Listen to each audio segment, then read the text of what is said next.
பர்லா மீன் fish finger.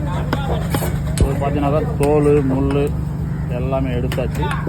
இது வந்து இந்த வெள்ளி சதம் மட்டும்தான். போய்டாப்பா. இது வந்து இந்த பிரெட் கார்ன்லாம் போட்டு மசாலா போட்டு அப்படியே பொரிச்சு எடுத்து பிள்ளைங்களுக்கு கொடுத்தா நல்லாயிருக்கும். பர்லா மீனில் இந்த மாதிரி ஃபிஷ் ஃபிங்கர் போட்டு சாப்பிடுங்க. முள்ளே இல்லாமல் குழந்தைங்களுக்கு ரொம்ப ரொம்ப பிடிச்சமான ஒரு மீன்.